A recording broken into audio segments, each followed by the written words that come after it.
Rois 17, versets 8 à 16. Alors le Seigneur adressa la parole à Élie. « En route, lui dit-il, va dans la ville de Sarepta, proche de Sidon, pour y habiter.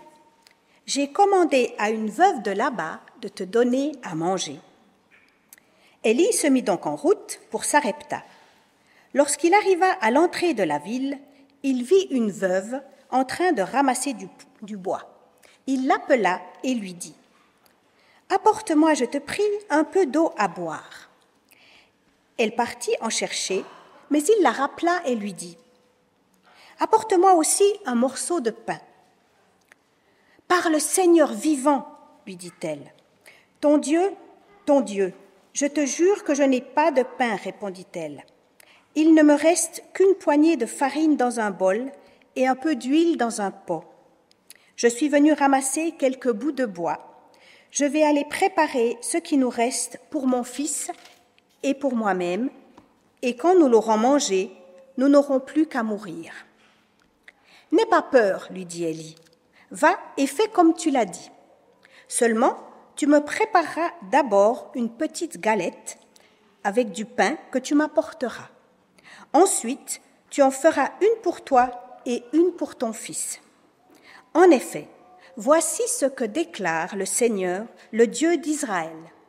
La farine ne manquera pas dans le bol, l'huile ne manquera pas dans le pot, jusqu'à ce que le Seigneur fasse tomber la pluie sur la terre. » La femme alla faire ce qu'Élie lui avait dit, et ils eurent à manger pendant longtemps, elle et son fils, ainsi que le prophète.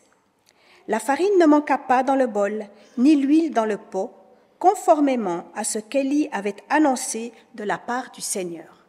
C'est un plaisir. Merci au pasteur Nicolas de m'avoir invité à être avec vous. Ça fait moins d'une année que j'étais là, et j'ai toujours les plaisirs, je suis toujours bien accueilli.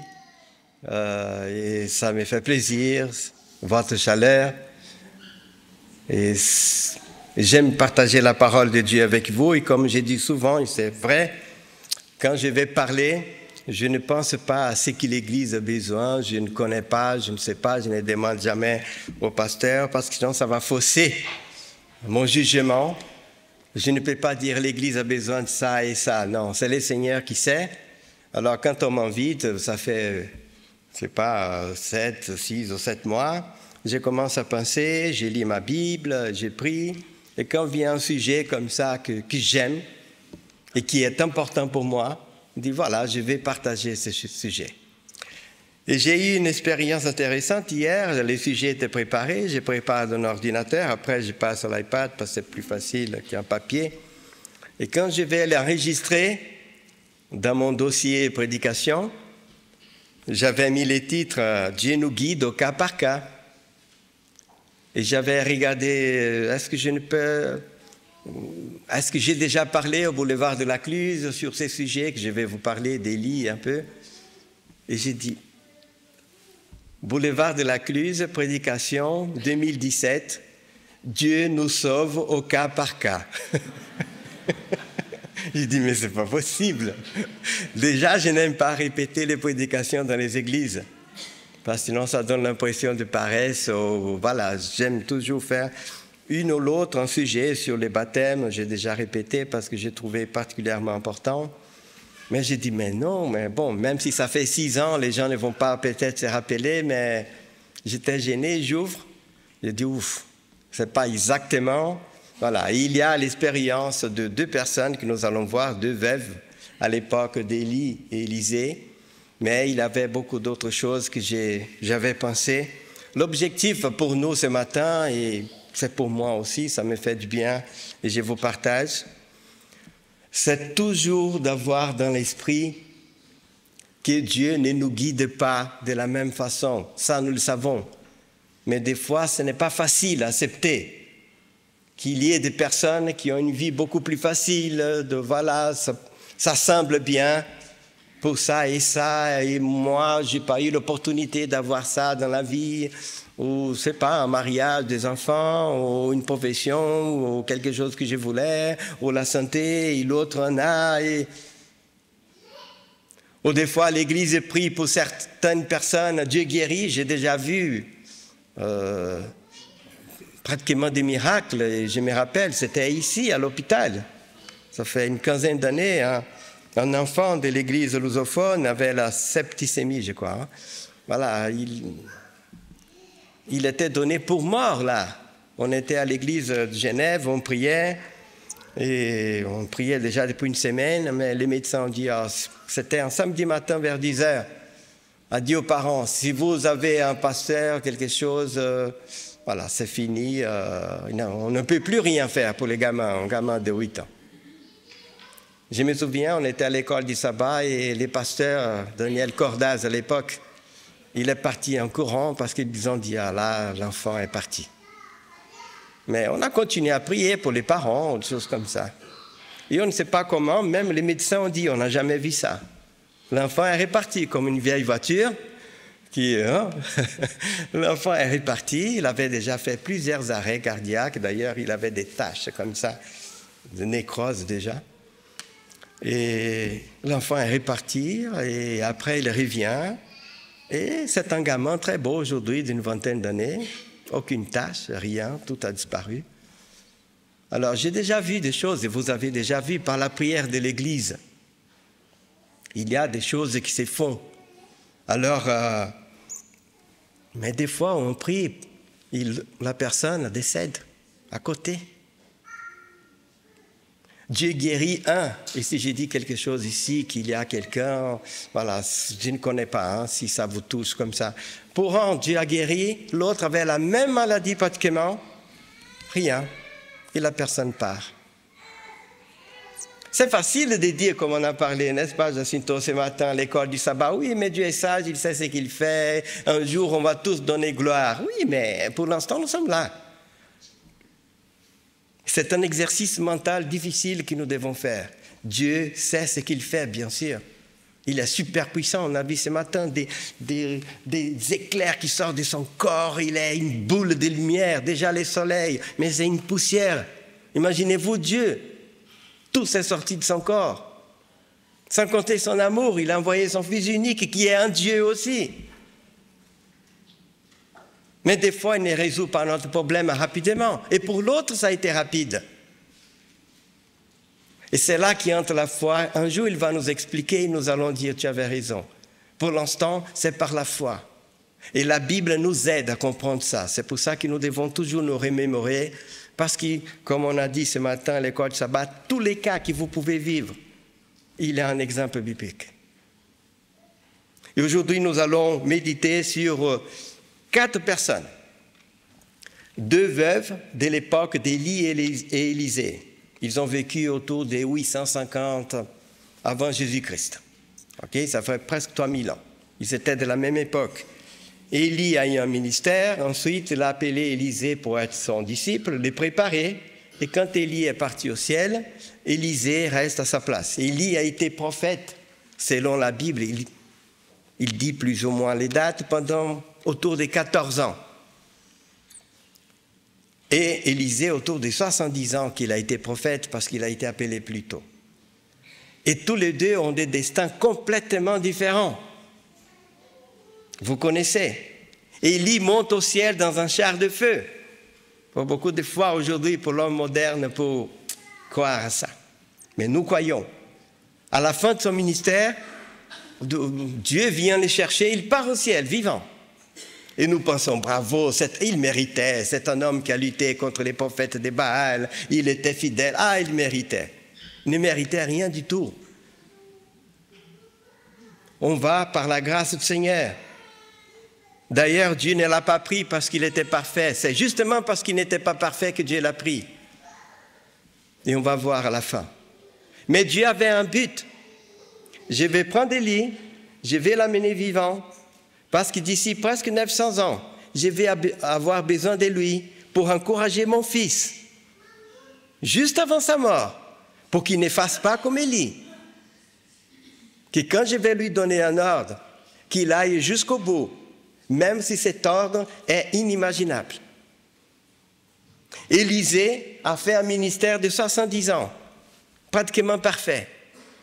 Il a fait plus de miracles qu'Élie. Si vous pouvez lire dans les livres des rois, un roi, il a fait toutes sortes de miracles. Il a ressuscité un enfant de 4 jours.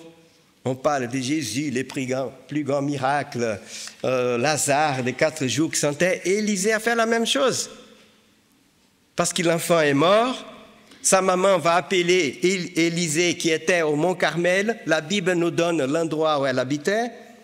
Et si vous prenez une carte et vous allez au Mont Carmel, c'est une quarantaine de kilomètres, aller-retour, ça fait 3-4 jours.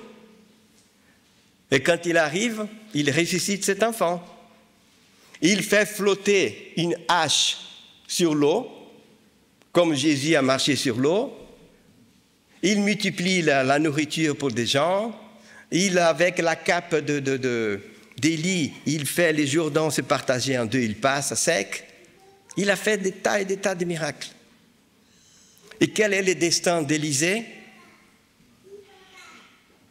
On va lire tout à l'heure. Il meurt avec une grave maladie, peut-être un cancer. La Bible dit que lorsqu'il était presque en train de mourir de sa maladie, un roi vient même lui rendre visite et pleure et tout. Et Élisée est mort. Dieu ne l'a pas guéri. Alors que son patron monte au ciel. Alors qu'il a reçu les doubles de l'esprit d'Élie, parce qu'Élie a dit, « Qu'est-ce que tu veux que je te donne avant que je parte ?» Il a dit, « Je veux les doubles de l'esprit que Dieu t'a donné. » Élie a dit, « Waouh, ça c'est difficile. Mais si tu me vois partir au ciel, tu vas les recevoir. » Et quand les chevaux de feu viennent chercher Élie, il jette sa cape, son manteau qui était les signes du prophète, on les reconnaissait par son manteau. Il jette à Élisée. Et avec ses manteaux, Élisée même frappe les eaux du Jourdain et passe. Ça veut dire que le miracle était là. Ça veut dire qu'il a réussi les doubles. Il pouvait dire, si mon patron est parti au ciel, moi qui j'ai réussi les doubles, Dieu en personne va venir me chercher là. Il est mort avec sa maladie. Peut-être avec des douleurs, il n'avait pas de morphine à l'époque. Et quand on meurt de maladie, il a toujours une douleur physique. Peut-être qu'il n'y comprenait rien, mais nous comprenons. Dieu avait besoin, c'est le mystère de Dieu. Je ne peux pas, mais Dieu est masochiste et tout. Non, c'est à lui de s'expliquer. Moi, j'ai dit les langages humains. Dieu, au fond, on va voir. Je vais avoir besoin de toi, Élisée, pour soutenir mon fils. Élie, j'ai besoin de lui vivant. Toi, tu dois passer par ça. Parce que c'est ça qui va donner la force à mon fils. Parce que lorsque mon fils sera sur la croix, je ne vais pas le délivrer. Il va mourir dans des douleurs atroces, physiques et mentales. Et je ne pourrai pas le délivrer. Il va penser à qui? Et si un jour, quand vous serez devant Jésus, vous allez dire, Jésus, au dernier moment sur la croix, que tu disais, Père, pourquoi m'as-tu abandonné? Qu'est-ce qui t'a permis de tenir quand même? Il a dit, demandez à Rivan. J'ai dit ça pour vous réveiller, parce qu'il y en a qui commencent à dormir déjà. Attention. Je sais que j'ai une voix que ça fait dormir. Qu'est-ce que Jésus a pensé à ce moment-là? Je suis absolument certain. Déjà, les psaumes qu'il s'est répété, il y a beaucoup de psaumes qui disent qu'il allait souffrir. Mon Dieu, pourquoi m'as-tu abandonné? Psaume 22, 25. Mais il a pensé à Élisée. Il a eu un ministère comme le mien. Mais Dieu ne l'a pas délivré à la fin. Mais, qu'est-ce qui s'est passé? On va lire après. Qu'est-ce qui s'est passé après la mort d'Élisée? Ceux qui connaissent bien la Bible savent. Élie est parti au ciel. Il n'a plus rien fait pour les êtres humains. Il était au ciel. Il va apparaître à Jésus une semaine avant avec Moïse la Bible dit qu'il parlait de ce qui allait se passer à Jérusalem. Tu vas mourir vraiment, mais allez-y. Courage.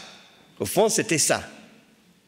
Un jour, on peut parler de cela. Et pourquoi Moïse, pas Enoch? Pas Moïse aussi a commis son péché, il n'a jamais demandé pardon. Dieu a dit, viens ici, parce que j'aurais besoin de toi aussi pour dire à mon fils que quand je demande quelque chose d'impossible, il faut aller jusqu'au bout. Parce que Dieu a demandé quelque chose de presque impossible à Moïse. Prends ton bâton, qui est magique, mais ne l'utilise pas. Parle au rocher. C'est presque provoqué, ça. Pourquoi prendre les bâtons alors? Avec les bâtons, il était sûr, si je touche, de l'eau va sortir. Mais je n'ai jamais fait un miracle par ma voix. Ça fait 40 ans que j'utilise toujours les bâtons. Et dans son impatience avec les peuples, il tape. L'eau sort. Dieu a dit, mais tu as péché. Et il n'a aucune demande de pardon de Moïse dans la Bible. Il n'y en a pas.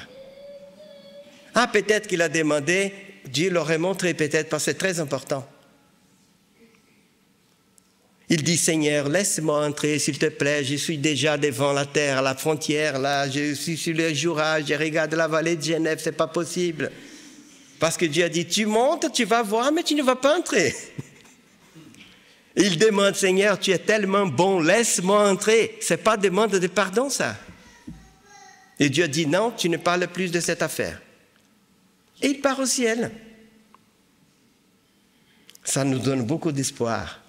On ne va pas au ciel parce qu'on est parfait, parce qu'on veut être parfait. Si un avion tombe ici, qui est à niveau 100% avec Dieu? Nous allons tous au ciel quand Jésus va venir. Bien sûr. Mais nous sommes tous en train de marcher et chacun a des défauts encore ici.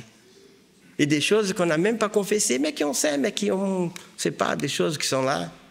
Mais Dieu sait, c'est pas méchant comme ça. Il est en train, les graphiques de ma vie doivent être comme ça. Et si je meurs là, Dieu sait de toute façon. Voilà. C'est ça la Bible. Vous savez que les derniers actes de David, commettre un péché.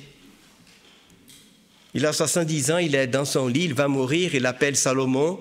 Après, vous regardez ça, je n'avais pas pensé, je n'ai pas mis ici, mais vous cherchez dans la Bible, dernier acte, parole de David, dans les livres des rois. Il appelle Salomon, il dit, tu sais, tu vas être roi, tu aides beaucoup cette personne qui m'a aidé, tu fais du bien cette là, mais cet homme qui a jeté des pierres sur moi quand j'ai fouillé Absalom, ton frère, qui voulait prendre les trônes, et que j'ai dit évacuer Jérusalem pour ne pas avoir un bain de sang, une guerre civile. Cet homme qui me maudissait, qui était de la famille de Saoul, qui disait, toi, tu as comploté contre Saoul, il pensait. Maintenant, c'est ton fils, tu vas payer. Maudit, maudit, roi maudit. Les soldats voulaient les tuer, mais j'ai dit non. Et on a remporté la victoire, et on est rentré à Jérusalem, et il vient à quatre pattes me demander pardon. Il a reconnu qu'il avait commis une faute. Mes soldats voulaient les tuer. Mais j'ai dit, au nom de Dieu, je te jure, tu ne vas pas mourir. Au nom de Dieu, je t'ai fait un serment, tu ne vas pas mourir. Le temps passe, et au moment de sa mort, il a dit à Salomon, mais toi, tu sais ce que tu dois faire pour qu'il ne descende pas, pour qu'il ne meure pas, sans que ses cheveux ne soient pas ensanglantés. Il ne faut pas qu'il meure dans son lit normalement. Tu dois les tuer. Et Salomon va faire un truc là et il sera assassiné. Excuse-moi, si ce n'est pas un péché, je ne sais pas qu'est-ce que c'est. Si je pardonne quelqu'un devant l'église, je t'ai dit au nom de Dieu, je te pardonne. Et après j'ai dit à mon fils, mais tu dois te venger de cette personne. Hein? Et pourtant, David est au ciel. Vous voyez, il n'a pas cette perfection absolue. Là, nous sommes tous dans la lutte.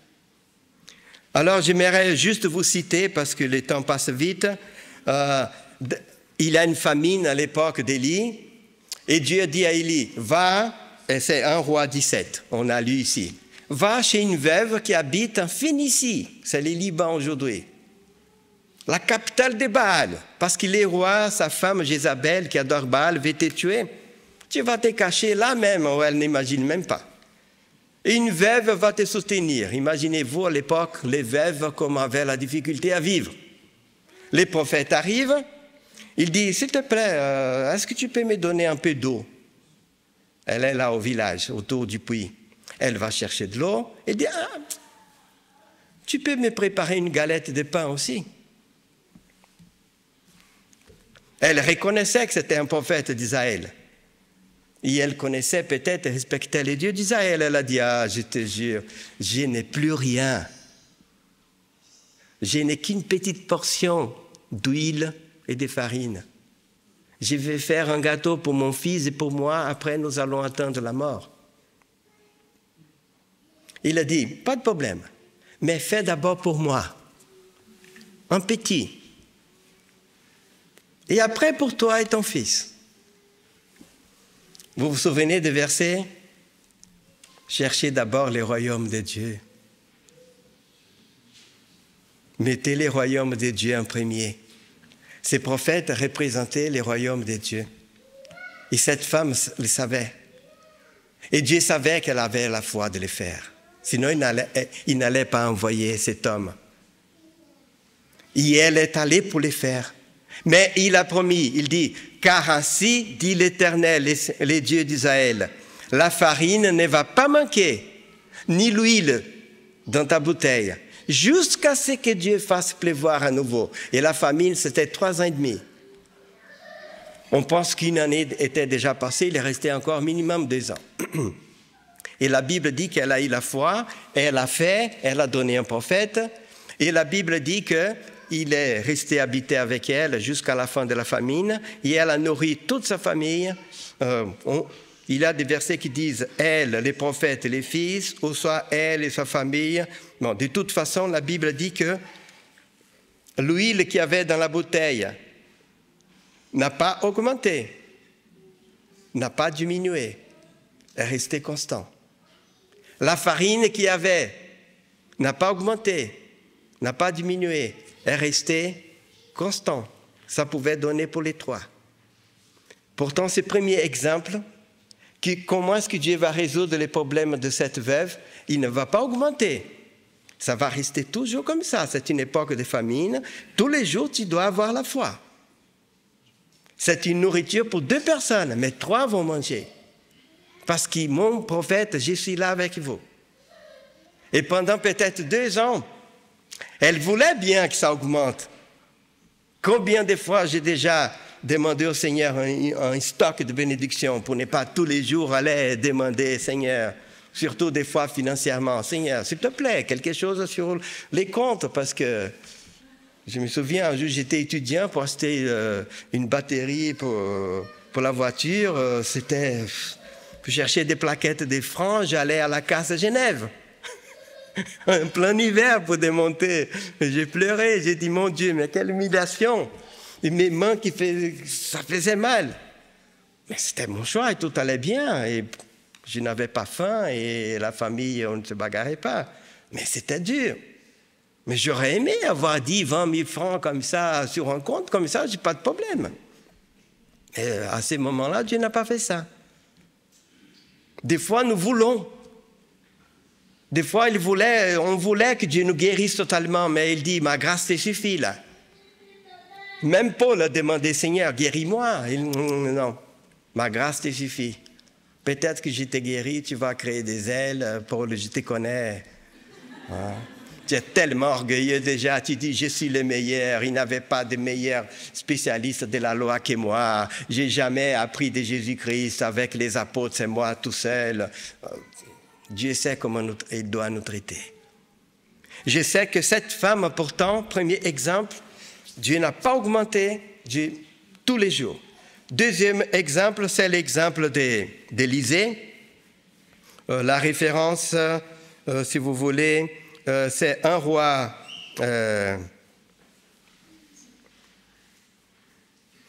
2 Rois 4. 2 Rois 4. Je résume.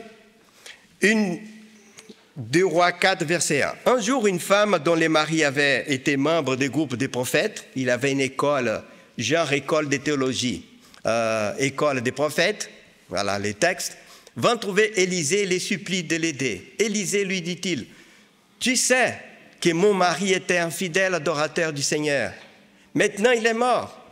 Et l'homme à qui nous avions emprunté de l'argent va venir chercher mes 2 enfants pour en faire des esclaves. À l'époque d'Israël. Hein. Veuve, son mari est mort, mais il avait servi Dieu. Et qu'est-ce qu'Élisée va dire? Il a dit, tu vas faire comme ça. Tu vas chez tes voisins, tes voisines, et là, c'est le Saint-Esprit que je vous encourage, quand vous lisez la Bible, à toujours demander à l'Esprit, et doucement, et réfléchir, parce qu'il a beaucoup de leçons là-dessus. Beaucoup de leçons. Pourquoi il dit ça? Va demander à tes voisins de te donner beaucoup de bouteilles.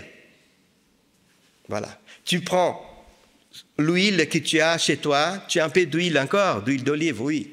Alors tu demandes à tes voisins et tes voisines le maximum de bouteilles possible. Toi et tes enfants, parce que ça les concerne aussi. Vous voyez? Ils vont t'aider. Vous entrez dans la maison, vous fermez la porte.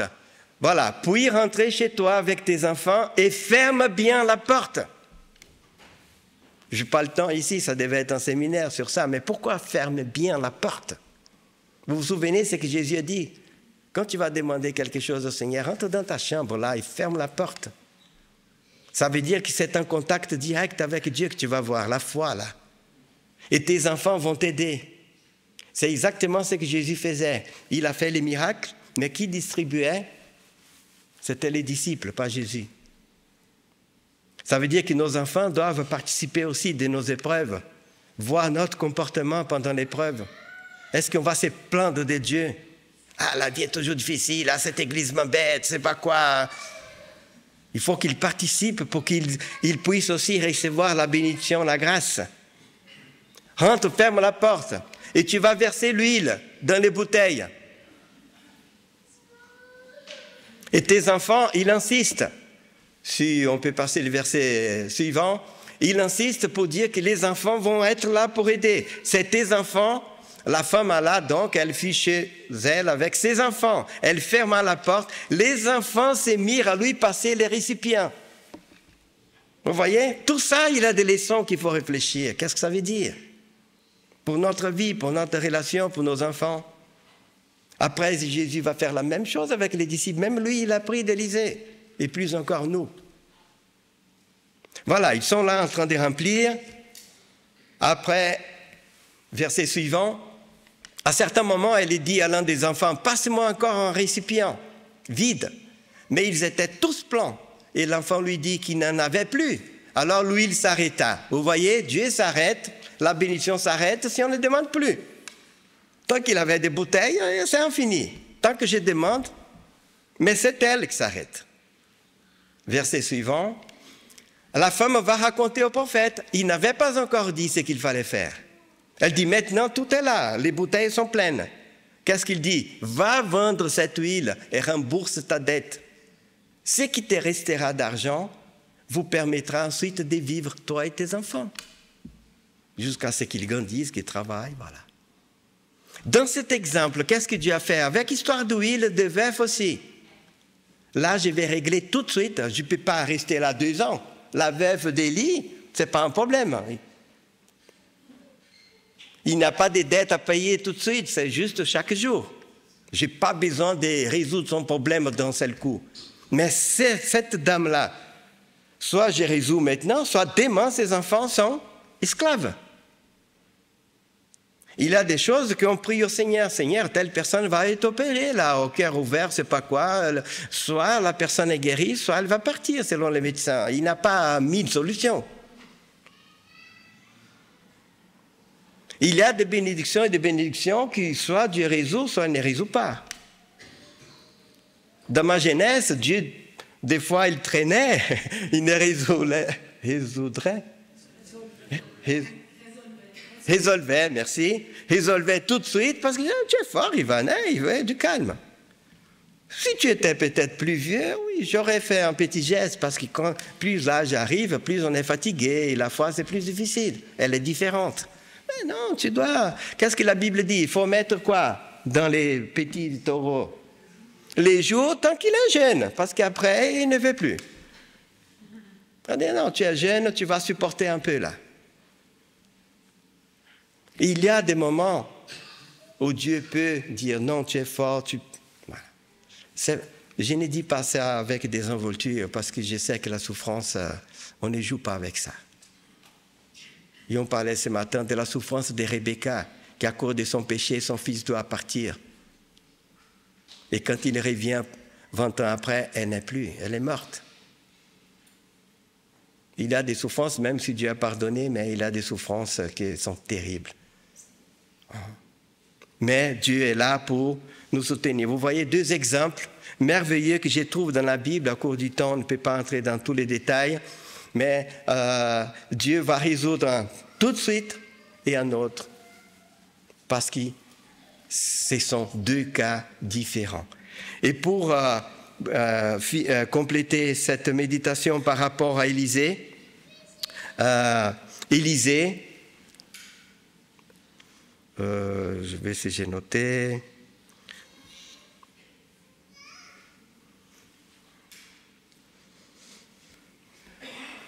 Élisée, après vous pouvez chercher dans la Bible, c'est quelque part là. Élisée, la Bible nous utilise deux versets pour dire comment il est mort. Et il y est parti au ciel dans un char de feu. Élisée est mort, la Bible dit, quand il était pour mourir avec sa maladie, les rois viennent visiter, le roi pleure, Élisée meurt. Ensuite, la Bible raconte en 3 versets un cas que beaucoup ne connaissent pas, sauf ceux qui lisent bien la Bible. Qu'est-ce qui s'est passé après la mort d'Élisée? Résurrection de qui? Et là, les adventistes sont même gênés, parce que c'est presque un truc de reliques magiques, catholiques, voilà. Un jour, j'ai écrit un petit article comme ça pour une revue, pour la conférence générale, ils n'ont pas accepté, parce qu'ils voulaient que je parle sur les reliques, que je condamne tout ça. J'ai dit, ça existe, reliques, ça veut dire reste, honorer des restes qui sont sacrés. Hein? Les linges d'épaule, quand il entrait dans une maison, c'est dans les livres d'Actes, quand il dormait chez quelqu'un, qu'est-ce qu'on faisait après son départ? On ne lavait pas ses serviettes, ses linges. On les pliait, on les laissait. Et quand il avait quelqu'un de malade, qu'est-ce qu'on faisait? On posait ses linges dessus et les gens étaient quoi? T'es guéri, c'est dans la Bible. Mais on ne veut pas accepter que les catholiques et des saints aussi qui ont fait ça. Ça, on ne peut pas. Mais l'apôtre Paul, pas de problème. On a touché les vêtements de Jésus, c'était même pas lui, même, il ne savait même pas. Et la personne a gagné sa bénédiction. Et là, il y a beaucoup d'autres cas. Et là, c'est plus encore incroyable. Élisée est mort, il était enterré là, dans un tombeau. Un jour, la Bible dit, 1 année et quelques après, des gens vont enterrer un homme. Pendant qu'ils sont là en train de l'enterrer, viennent des bandits, parce qu'ils, voilà, pour les attaquer, ils jettent dans les premiers tombeaux qu'ils trouvent, les cadavres, c'était justement les tombeaux d'Élisée. Et ils partent en fuite. Les cadavres, la Bible dit, touchent les os d'Élisée et les gars. Hé gars, attendez-moi, je vais courir aussi. Les gars sortent en courant. Parce qu'il a touché les os d'Élisée. Personne n'a prié, personne, on ne va pas adorer des os, hein, mais ce n'était même pas les os de Jésus, d'Élisée. On n'a manifesté aucune foi. Imaginez-vous maintenant, qu'est-ce qu'on a fait après avec ces os-là? La Bible ne nous raconte pas, mais on va le savoir au ciel. Les pèlerinages et tout, et qui ont demandé aussi. Pourquoi la Bible nous raconte ça? Au risque d'encourager ce genre de choses. Pourquoi? Est-ce que vous avez déjà réfléchi à ça? Je vous laisse réfléchir. Moi, j'ai réfléchi un peu. C'est mon métier, c'est mon obligation. Oui, c'est mon métier, c'est mon obligation. Et la réponse que j'ai reçue pour moi, c'est que c'est pour qu'on fasse la relation avec Jésus-Christ. Parce que le ministère d'Élisée, c'est la copie conforme de Jésus-Christ. Et Élisée est mort en souffrant. Et Jésus est mort en souffrant. Et c'est grâce à la mort du Christ que nous avons la vie. Si Jésus n'était pas mort, je ne peux pas avoir la vie. cet homme-là représente moi qui a touché les eaux d'Élysée. Si Élysée était parti au ciel, cet homme-là n'aurait pas été ressuscité. Et cet homme représente moi. Si Jésus ne souffrait pas, il disait, Père, pourquoi m'as-tu abandonné? Je souffre. Et son cœur, littéralement, les muscles a explosé. C'est pour ça que la Bible dit que de l'eau et du sang est sorti. Tellement avait sa souffrance, comme Élisée. Grâce à ça, nous sommes sauvés. Et combien seront sauvés qui ne connaissent même pas les Christ? Déjà, tous ceux qui ont vécu avant lui, Potiphar et tous ces hommes qui ont été gentils quand même, il y a beaucoup de gens sauvés. Ils vont dire, mais c'est quoi ces marques dans tes mains? C'est écrit dans la Bible. Cet homme qui était mort ne savait même pas qu'en touchant les eaux d'Élysée, il allait être ressuscité.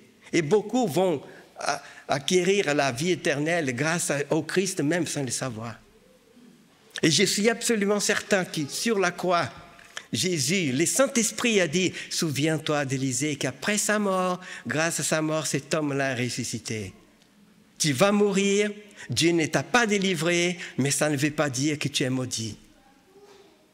Ce n'est pas parce qu'Élisée est parti au ciel, qu'Élie est mort avec des maladies, qu'il était un pécheur. Non. Ce n'est pas parce que Dieu ne t'a pas délivré, Jésus, que tu n'es pas en train d'accomplir la volonté de Dieu. Après, tu vas comprendre, même s'il est mort sans espoir. Alors que le Seigneur nous bénisse, que le Seigneur nous aide, parce que cette vie est de plus en plus compliquée. Le monde, même si nous sommes ici en Suisse, en France, en Europe, c'est un oasis par rapport au monde. La souffrance qui existe déjà sociale et tout, les guerres, l'instabilité économique, vous ne pouvez même pas imaginer, sauf ceux qui voyagent, qui sont nés dans d'autres régions, peuvent sentir cela. Mais le monde est sur une ligne. Nous sommes tellement liés, Internet, les banques, et tout est tellement lié qu'un grain de sable, ça dégringole tout dans une seule minute. Et à ce moment-là, il va falloir une foi. Souvenons-vous de la chute de Babylone, mes amis, qu'on ne sait pas exactement ce qui c'est, mais lisez le chapitre 18. La Bible dit en 1 heure, tout est fini. En 1 heure. Toute l'économie, tout est fini. Il faut maintenant faire une expérience avec Dieu pour que lorsque les moments difficiles arrivent, nous puissions avoir cette confiance. Et aussi avec l'aide les uns des autres.